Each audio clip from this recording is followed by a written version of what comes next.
You're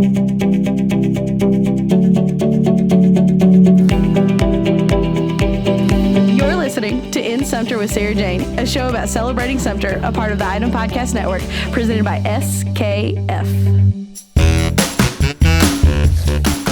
Is this how do you hear that? No, please. Never mind. It's like my catnip. Hey, it's Sarah Jane with In Sumter with Sarah Jane today, and I'm here with Cal Rhoden. Hey, how you doing? He is a local financial advisor. So, what's going on with this pandemic? There you go. Well, I don't think I have to summarize all the news that's come out here lately. I mean, we had, obviously, it spread from China. It's now hit the Western world, meaning the United States and Europe.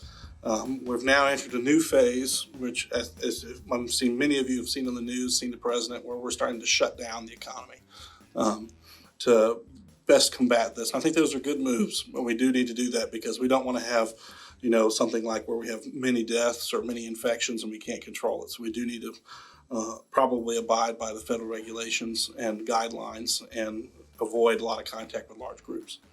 Okay, so if there's no stopping it, and we're just going to get it anyway, kind of what's the point? Why are we curbing what we're doing? So what we're curbing is we're trying to protect the most at-risk populations, which are for the most part the elderly and people with pre-existing conditions, whether they be, kind of emphysema, lung cancer type individuals. So we're trying to keep them out of society as much as possible. Problem is people like millennials, like you and I, we can get it and have absolutely no symptoms and then spread it to Gam. So Gam. Yeah. So they're trying to get us to stop spreading it around because we congregate in large groups all over the place, like Coachella or like Ulta down in Miami or at local Ulta in Miami bars. Yeah. Contrary to popular belief that millennials stay in their houses and play on their phone 24/7. That is also true.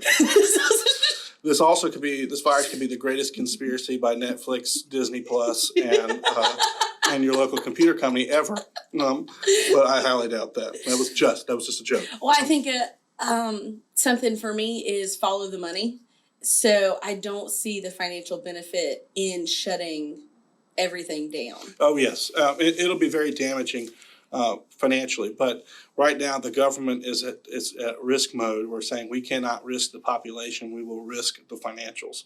But if you watch the news today, the government announced that they'll be seeking $1 trillion financial aid package to the economy, including about $500 billion of your payroll tax cut. You know what that means? No. The payroll tax is your company and the government take out a certain percentage of your paycheck as part of taxes. They call that payroll tax, just another way they get it. Some of that goes to Social Security, some of that goes into Medicaid. But what they're doing is saying for this year, we're just not going to collect it. For 2020? Yes, they're not going to collect it. It sucks because I could really use it for 2019. Oh, yeah. It'll be retroactive. Okay. This is Uncle Sam. It's not that good of a deal. Okay, so you said something about $1 trillion a second ago? Yes, I'm breaking down what the trillion is. Okay, I'm ready. In addition to the payroll taxes, which they hope will get money to you as quickly as possible, they're going to do between $100 to $200 billion worth of small business capital injections, meaning they're going to put money right into the small businesses to keep them going. So that's your restaurants, that's your auto repair place, that's your any kind of industry that has been affected negatively from that. Also, they're going to do what they call a $50 to $100 billion large business bailout, which means the places like cruise lines, airlines, company like Boeing, those companies are on desperate needs of money because they're shut down and they can't have any way of making money.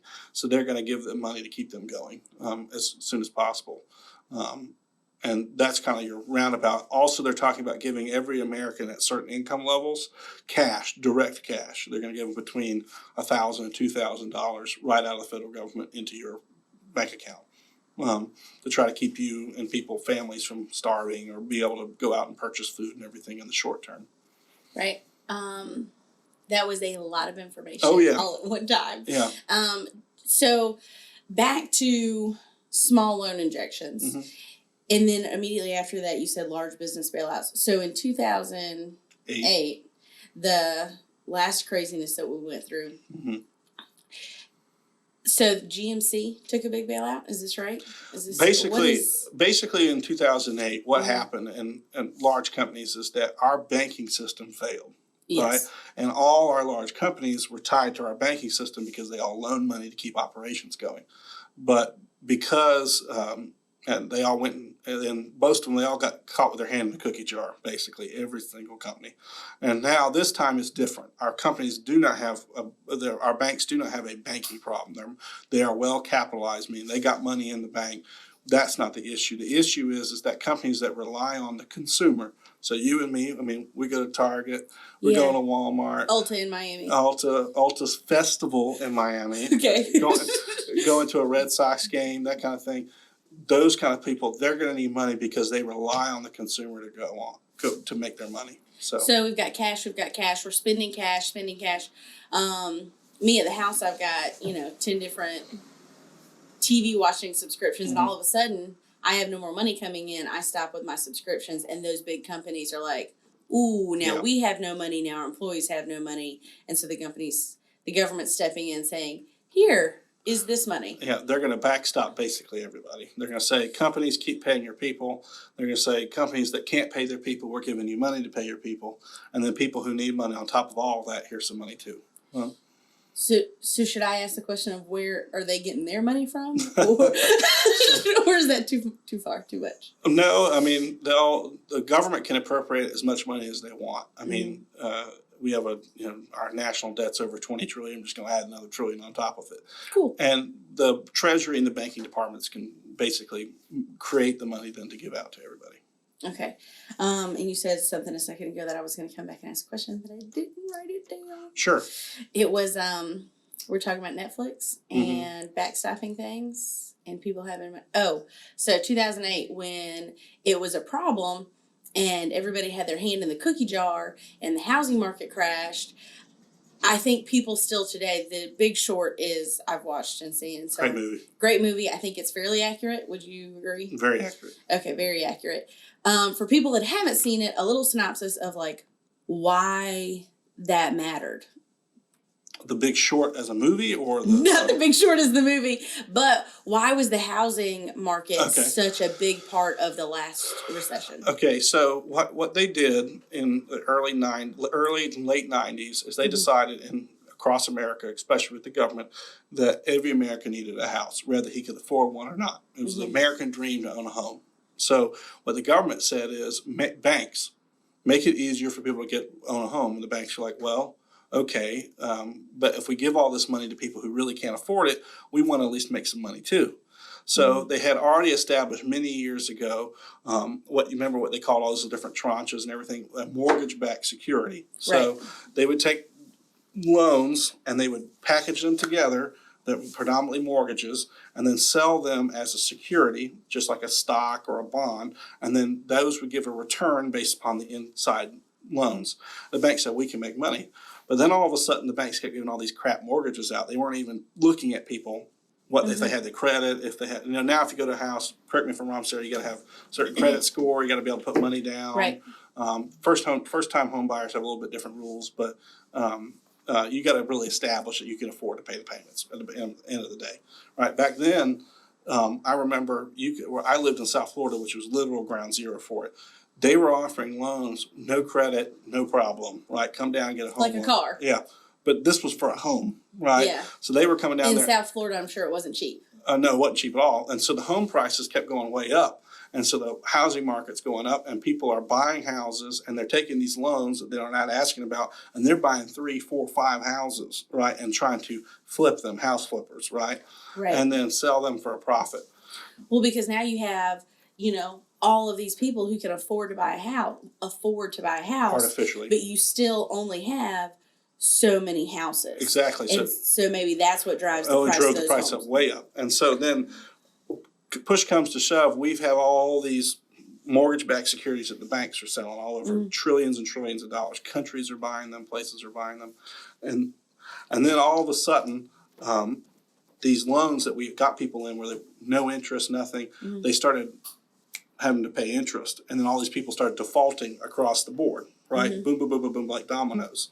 And then the whole system broke down. All those mortgage-backed securities that these banks and investment banks and countries and everything have been buying all went bust at once, and it went to zero, right? And then we were within probably a day of the entire world financial system collapsing, ATMs not giving out money, large riots in the streets, Mad Max. I think I look really good in leather. like I do look good in leather. Yeah, we'd all be wearing leather with skulls on our things. I do not do with physical violence, though. I don't. See, so you would not, in the apocalypse, you were... I'm more of a, hunker down, kind of, just try to hide it out. Not even like a healer? Mm-mm. No. You're on your own. Okay. So I want to break down, because I've got all kinds of age groups listening, the mortgage-backed securities. Okay. So if I have $200,000 and I only need $100 to live. So I've got $100,000 to invest, and I think, well, other people need a house. I'm going to help them buy a house. So I'm going to invest my money. So I'm messing something up that I read earlier. Okay. So basically, I want to take it down to a super low level of individuals like you and I can invest in people buying homes. And so we make money off that investment. Exactly. From those mortgages being wrapped together and sold. As a package good. As a package. So if I might not want to say, hey, I'm going to mortgage your house and you want to buy $100,000. I say, I'm going to let you buy this $100,000 house, and I'm only going to collect 3% interest off of it. Correct. That's a high risk for not maybe a high reward. So a bunch of people come in together, pool their money, it breaks the risk up, and you get a little bit better of a reward. Oh, yes. Can you maybe say that better than I just said it? So basically, mortgages, for most American history, almost everybody always paid their mortgage, right? Yes. So then what we would do is take a bunch of mortgages, put them into, let's say, a bag, right? And then we would get 1 million people to buy that bag. And because we're spreading that risk out, they're all getting a piece of that reward, just like a stock, right? And then they sold that all over the place. And that's why 2008 had such a giant collapse. In today's world, what we're dealing with right now, and I'll segue here for you. Yes, please, thank you. Today's world, this is not the case. We don't have any kind of situation like that, fundamental problem with the economy right now. In fact, we came into this crisis with a very strong economy. I mean, we have a lot of good consumer spending. Our banks are doing very well. Our corporations are hiring at record numbers. I mean, our unemployment rate's at 3%, right?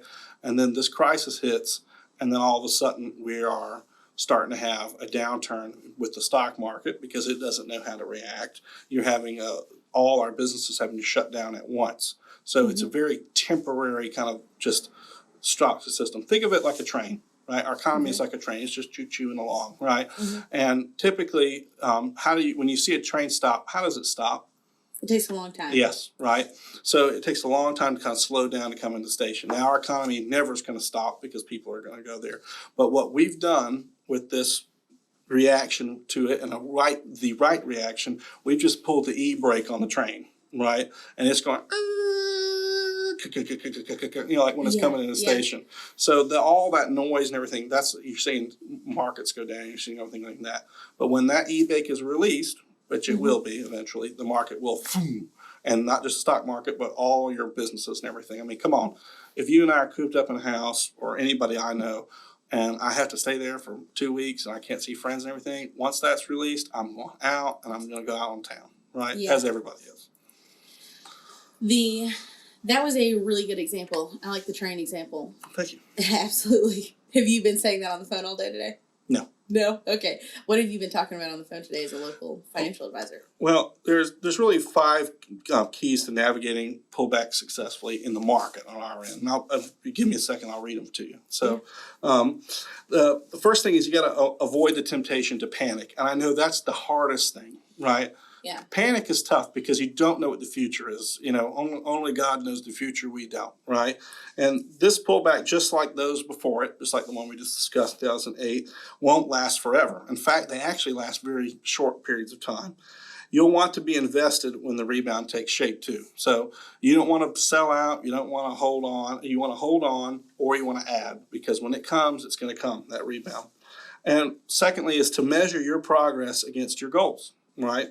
Not the peak value of your portfolio or the short-term fluctuations.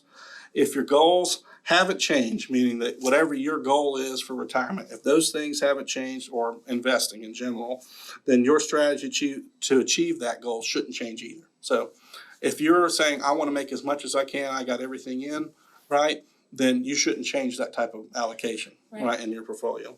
Thirdly, put time on your side. If you're an investor, you're investing for the long term for the most part, right? You're not here for a day, you're not here for a month, you're here for years and years and years. So use that to your advantage. If the market goes down, it will come back up, right, on that end. And then leverage the power of diversification. A balanced portfolio is 65% stocks and 35% bond, has held up better, dipping roughly half as much as the Dow. So saying that if you have it diversified, right, it won't go down as much. And in some cases, you might want to add more stock now versus bonds, and that's just a way of doing it across the board. And then lean into the volatility is the fifth thing you should do. History shows the best times to be opportunistic are when it feels toughest to do so. So famous investor Warren Buffett, right? He always says, May have heard of him. Yeah, you may have heard of him. He's May rich. have done some things He's with real rich. estate. He eats at McDonald's. He done a lot with real estate. Berkshire Hathaway is his company. He always says, Which we used to be predicted so for. when the market, I always buy when the market is down and when there's fear, right? Mm-hmm. When people are thinking it's great times, he sells, right? That's his strategy. So looking at it long term, right? A long term investor, there are many opportunities in this market.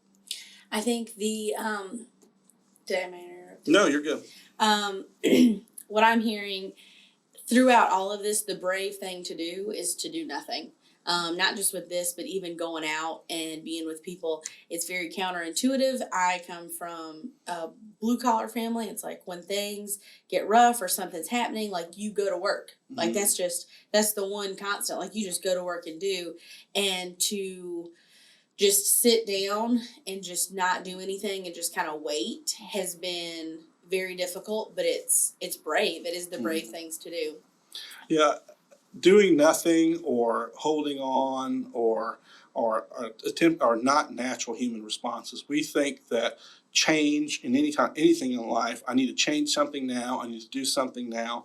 We think that's the best solution, and in reality, a lot of times it's not, right? Mm-hmm.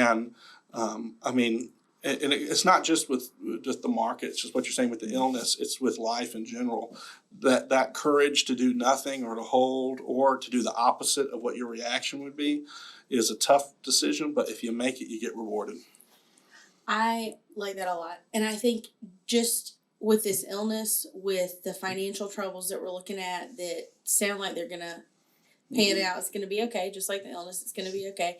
Even personally, not just when things are going crazy nationally. Anytime I've had trouble and I've had to make a big decision, I find a quiet place to sit down and think about it. And it's that is doing something. It doesn't look like doing something. It might look like hiding or staying in your house, but it is, in fact, doing something. And that's the right thing to do. It's the positive thing to do. It's the way that we can best affect change right now is to just hang tight and chill. I mean, the recommendations that the government are making are the guidelines are there for a reason. I mean, and we should strive our best to follow. And I know it's impossible at many cases, but the more that we do that, the better off things are going to be. And again, the thing I have to stress about the whole crisis we're in financially and just personally, my opinion of it is it's just so temporary.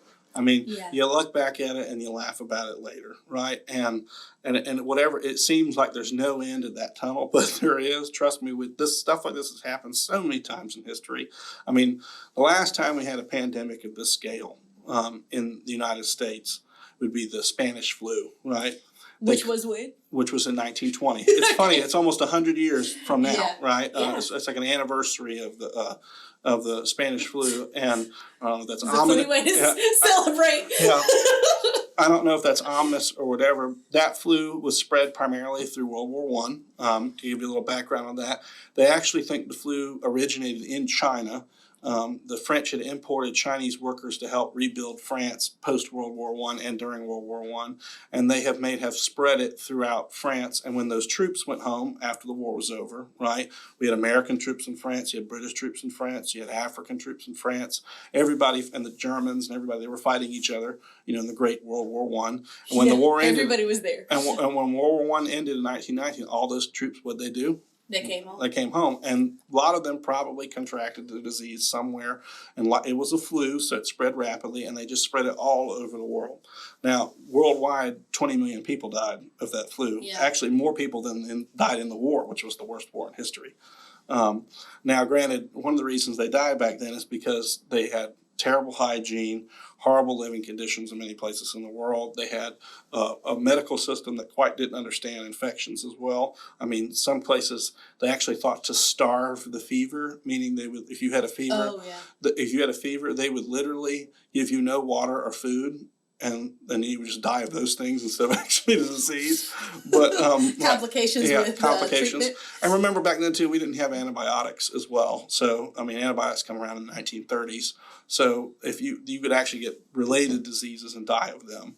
I mean, today in this new pandemic, we are not based what the global kind of hysteria would say. We are more prepared than we have been in the past. Well, and I think our ability to communicate.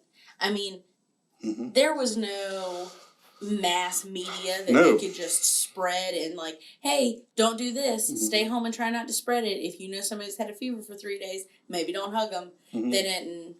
No, that wasn't a thing. They didn't do things like that. And today too, I mean, we can alleviate symptoms. I mean, we don't have a vaccine for it. I'm not a medical professional, but I can look at it on a grand scale. We're going to do better than probably ever before. And if you break down, and what I like to see that the president did, and what in general what our government is doing, is that we have marshaled our private industry, meaning your businesses and everything, to combat this thing. This is the first time our government has marshaled private industry to accomplish a goal since really World War II on this scale. I mean, that's pretty cool. I mean, if you saw Friday's press conference, CVS, Walgreens, Walmart, and then on the back end, Quest Diagnostics, which is if you ever do a P test for a company, they're the ones that do it. The expanse of information that you know about things. LabCorp, where if you give blood, you see a little meat LabCorp Prius can run by.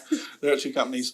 We're going to be able to test at a scale which has never been done before, and going forward after this moment, we'll have a kind of a bedrock that if we ever have something like this happen again, we'll be able to snap on it really quickly. Hopefully we won't have it again. No.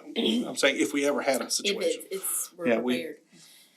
Man, you say so many things. That's why you're the only person I had to take notes with. I'm like, oh, ask about that.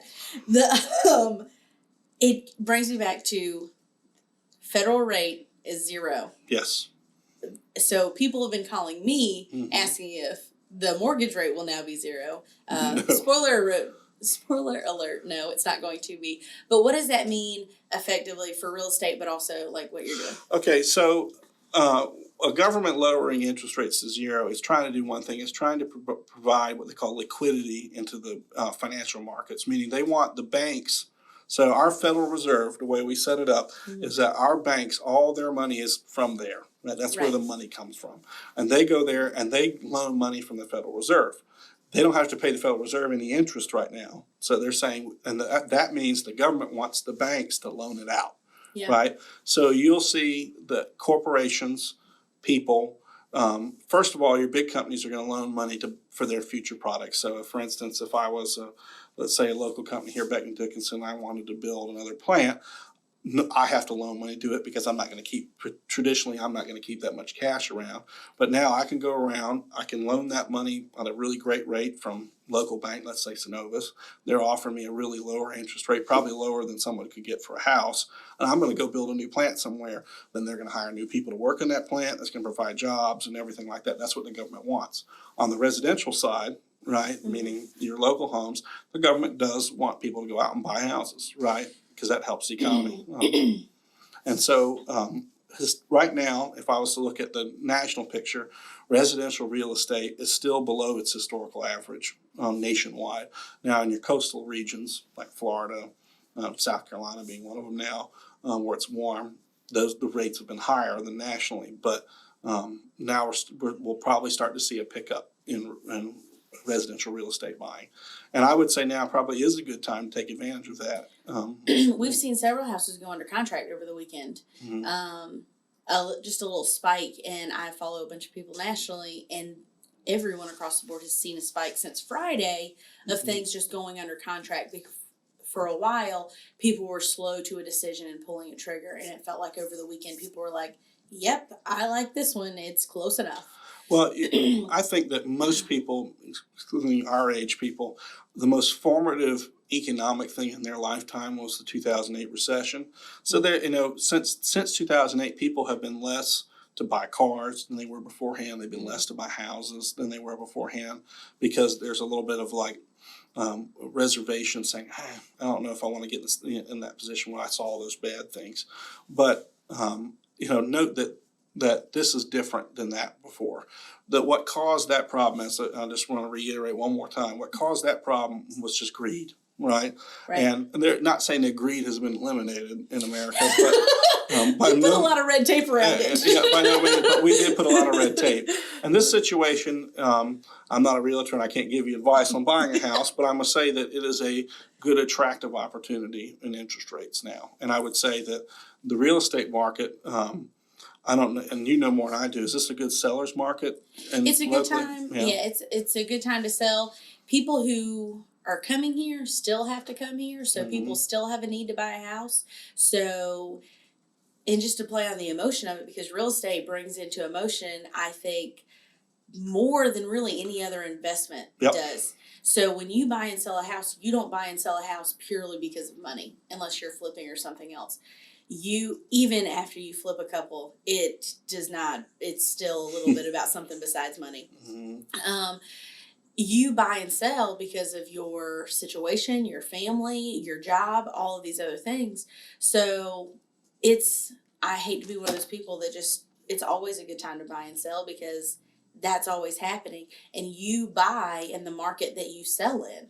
So if you're wanting to move up, like if you're in a 2,000 square foot house and you want to move to a little bit fancier of a house and it's a little bit bigger, now's a great time. You sell in this market, but you also get to buy in this market. And while rates are a little bit lower, you can take advantage of that. And do you see a lot of people here recently buying what I would call a luxury home, or like a lake house or something like that? Has that become more popular here lately? So the real estate down at the lake is coming back. It took longer to recover. The secondary homes took longer to recover from that last recession than just your primary residential. But that's starting to become a little fad. Yeah, and they're at the very least, people can get out of what they purchased maybe in 2006, 2007 down there. But people are holding on to it. They're like, well, I made it through this. I might as well keep it since I enjoy it. There's something, I can't remember. Well, okay. Well, I'm just going to ask some general questions because I'm interested, and I have clients and everybody else that are interested as well. Where would you say in our local area is the hottest spot in where people are buying houses? What area of town? What location? 29154 is a big zip code. We don't think about it a lot here. 29154 is a convenient area to get to base, but it's a convenient area to get to Columbia. It's McCrae's Mill, all the way down, or not McCrae's Mill, but Loring Mill, Keels, all the way down to McCrae's Mill, or Stonecroft area. Some of those are where you're going to find a little more luxury homes. Some of the stuff that's been built in the last 20 years that was built with a little more craft. So that's where a lot of those homes are. And then right in that neighborhood, if you're local to Sumter, you know this area around Alice Drive, Keithley Wood, Bay Blossom. Even I've seen an uptick in home sales in Deerfield, the original Deerfield, which was not the case, when I first got into real estate. Millennials are the people buying houses right now, 28 to 35, I think is that age range. So a giant ranch with, old brick built 20, 30 years ago wasn't the thing. But I've seen more and more houses sold in the original Deerfield in the past 6 months than personally in my personal business that I have the first 2 years I was there. Not on a scale of that's how many houses have been sold over there. It's just an uptick. And so is it only military people, or do you see just a wide group of people right now? I see a wide group of people. So I looked this up yesterday, how we sold, I don't want to give you the wrong number. You take so many notes. Sold 1 million houses. I personally sold 1 million houses. Actually, I sold 70 houses last year, which was pretty cool. Yeah, thanks. You guys are going to hear me flip for a couple more pages because I have to find this statistic. I hope I didn't write it down. Yep, wrote it down. And this notebook. Okay, so 1,500 houses we sold last year. 600 of them were with a VA loan. Okay. So I can't take. I've had Just military clients Yeah. buy with conventional loans. Mm-hmm. You can get really good closing cost rates on that, and the price to buy with a conventional loan can be less if you're working with the right set of circumstances. Mm-hmm. So at least almost half were military homes, and then you've got retired people and people moving back to Sumter. I've seen more people my age move back home in the past year and a half. Just even downtown, moving downtown. Katie and I, my sister, we moved here 4 years ago. We moved back home 4 years ago, and there were not many millennials here. So, and it was hard to get community, but now I've seen in the past year and a half, a lot of people my age move back downtown and just move home to Sumter. And you hear a lot of stories like, yeah, I went off to college, now I'm moving back. So that's pretty cool. It's interesting how the population kind of moves around like that, especially in our age group. And a lot of people don't realize, but as industry is becoming more remote, right? I mean, that meaning that you can accomplish a lot of the jobs in the past that would require, a cubicle in an office, like a movie office space, really sitting there complaining about staplers and you got your boss comes up, well, what's going on? Yeah, that kind of world is quickly ending, and it's kind of interesting that they're all moving home. And one of the things I think that will come out of this, this is personal opinion, this thing that coming out of this. I love predictions. The I'm so coronavirus ready. and is that I think a lot more industries, because this is the first real test of home work for a lot of different industries, and some of them might want to remain that way. It's like a national experiment. Yeah, and does that bode well for airlines and stuff? I don't know, because if I can do a teleconference and get everything done I needed to and not have to have a fly there, who knows? And a lot of companies too. There's something about being there if you're a speaker, you have a specific skill. But there's also, if we can save, I spend money when I leave my house. Yep. I just do. So if we can save money by staying home, I just think that's better for everybody. Like the rest of the realtors, you going to Vegas? Excuse me? You going to Vegas like the rest of the realtors? I'm probably just going to be right here. Vegas is a hot market, but it's also a volatile No, I'm market. saying for like conventions and stuff. Oh, yeah. I'm still going to Vegas for conventions. As a caveat, everybody thinks, why does everybody have a convention in Vegas? It's because they have the most convention space, if you really want to know. It's actually a space game. I went to a Keller Williams conference in Texas, and there were 17,000 people there. Mm-hmm. The floor vibrated in between classes because so many people were like you guys marching out of the... It was awful. To the free concierge bar, everybody's eating the really crappy Danishes and the little tiny glasses of orange juice. No, that wasn't what that was. We had to Airbnb because every hotel within like a 5-block radius of this convention center was booked out. Didn't you have a complimentary breakfast at the convention? No complimentary, but no. Not even the tiny glasses of orange juice? They had a $7 small Starbucks you could purchase and wait an hour and a half in line for. Gosh. That was. It's like bigger than Soviet Russia trying to wait for coffee. like we will wait all day for our coffee. I just need a little caffeine. Mm-hmm. So the last thing I want to talk about here is you predicted people staying home more after this whole experiment happened. Mm-hmm. Not experiment. I don't want to make light of this. Mm-hmm. But I think that. I'm sorry, we have a little battery change. So it got me off. I know it's okay. The prediction community. So millennials are notorious for staying on their phone all the time and not being a part of the community. Mm-hmm. And what I tell people that 28 to 35 are extremely social, and they use social media in ways that we are physically distant to build a community that might be a little bit stronger than the norm. I've got friends that I'll go weeks without seeing, but I have a really strong connection to them because I talk to them almost every day. Yeah, it's an interesting dynamic. I mean, I'm a member of Rotary Club here in Sumter, Rotary Palmetto. Anyway, shameless plug. And shameless plug. Join if you like to. If you like you anyway. We're seeing a stark decline in membership basically across the board, and it's not really, Brooke is a member, Kayla's a member. It's not the millennials that are the problem. I know we're the butt of every joke, but we are not actually the problem in joining. I would say it's the generation above us, in between the boomers and us. And I'm gonna make a little taking shots. Generation X and Y and those guys. They are probably the least involved in society, probably in the history of the United States. And I would attribute that factor to several different things, if you'll indulge me for a second. I'm all about the indulging. I'm so excited this time. I'm having fun. I think they're the first helicopter parents generations. They are obsessed with everything their children do. And that's not a bad thing, but it's also become destructive, I think, for their lives, right? Their lives go from, I go to work, right? I make my money at work, and then I go to whatever my kid's doing afterwards, whether it's rec league soccer, rec league basketball, football, volleyball, dance. I mean, legions of dance and volleyball. I mean, like. I think it comes from, my parents were just trying to make everything happen. So if I had the privilege of being able to afford me going to a sports event, we were not missing it. Yep. But my parents also gave me a lot of space to make a lot of my own decisions.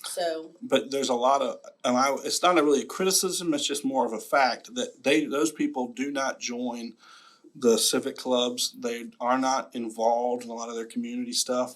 And I think they're very... It definitely came across as a little bit of a criticism. Yeah, it's not a criticism, it's more of an observation. Okay. Cool. So are you inviting them to join your Rotary Club? Oh, yeah. And not just us. Everybody's looking for that age group. That's kind of our target age group. Now, to be clarified, that's like the 40 to 55 age group right now. We're heavily targeting them to try to get them into our civic stuff. And maybe we need to change more and be more flexible, and we are in our certain ways. I always found evaluating your modes of communication can be strong, because 45 to 50 is definitely a age group that's active on Facebook. Are you guys active on Facebook? Yes, we are. Are you super active on Facebook? Do you have We're getting private there. Rotary? We're getting there. Okay. We do have a private Rotary. Where you guys can talk and forum and go back and forth? Except our older members are not using it. Well, they're there. But don't pick on us on Rotary. Hey, you picked on my parents, so I had to. Well, my parents are the same age too. I'm gonna tell you, unlike their parents, they did not. I mean, they were the generation before were the joiners. They joined everything. They had 12 different clubs. They were social club. They had no mode of communication. Yeah. They had party line on the telephone. That was their communication. So they had to. But it's interesting. After all that, I would want to stay home too. I'd be like, you know what, forget this. But it's interesting how millennials with our social media still go out a lot. Maybe that's just because we're younger, or and that could be it. Don't have lots of kinder, but. There you go. Yeah. But I can tell you this on the economic standpoint about millennials, just to kind of close them up. They are the most important age group in the economy because they buy everything. Well, that's fascinating, especially when we talked earlier about how they're very conservative. They're conservative in a lot of ways, but they're also part of the largest consumer bloc. Okay, so. All right, confessional. Please confess. How many Amazon boxes in the last month? Me? Oh, I got you beat on this one. I hate spending money. I maybe have gotten 3 things from Amazon. But it's still 3. Yeah, it's not 0, it's right? Not 0. So I'm saying confessional. Yeah, I've gotten some things from Amazon. I have an Amazon box on my front porch right now. Yeah, see there you go. Had to kick it out of the way on my way here. Yeah. So I'm just saying that, but that's good. That's good for the economy, right? It keeps everything going, keeps people employed. Not as good as if I had bought it from a local store here, but no. But I mean, now local stores are sourcing through Amazon too. It's sweeping the country. That's another new thing coming out. Or you can have a local marketplace within your Amazon, and they might need to do that. Well, I like it. It's kind of like the news that we have here. What's the saying they have on the Today Show for Sumter? You live here, your news should too? Yes. You live here. Your new should too. We're getting a nod. We're getting a nod. Yeah. Your products are from here. You're Yeah. from here. Your product should be too. Like, Yeah. could that be a thing? Believe me, I love local. We're getting pointed at. What? Oh, thank you. No, that's a thank you card. Oh, yes. Here we go. Sumter today. You live in Sumter, your new should too. By the way, I love these three people. They're super fun. Yeah. Okay, so I'm going to sum up some notes here. Millennials are conservative, but also Good spenders. They spend the most. We call them good spenders. Good spenders. Oh, So I've got good spenders, and then gotta find my right note sheet. Avoid the panic. Hold what you have or add to it when you're talking about investing. And I'm gonna go ahead and say that just in general at the house, like Avoid the temptation to panic. avoid the temptation to panic. Yeah, that I think that's more powerful even than the panic itself, is the tempting to panic. Yeah. And then measure. And then the big thing about holding, I would say more measure your goals about what they're for. If you're still, if you have the same goal, you shouldn't change your strategy. Right. Well, okay. So real quickly, and I know I was given like a little minute thing. If my goal is to be financially stable and to start saving for my future, and I'm paying off all this debt, but I don't have maybe the greatest savings account, maybe my strategy changes in that I become less aggressive about paying off debt and more aggressive about keeping cash on hand. Yes, each individual person, you have to evaluate personally what your goal is. But I'm just saying. Can they call you to get advice about evaluating Yes, they your can. strategy? They can. Okay. They Call can Cal call me. Rhoden, he will help you. Okay, so lots of crazy things going on, but it's going to be okay. We're going to be okay together. Well, it's not going to be as long as you think it is. And I know that it's surprising, but we're going to be all right. Well, I really appreciate you coming and talking. Thank you for having me. You've said It's so been many great. wonderful things. We might have you back. Oh.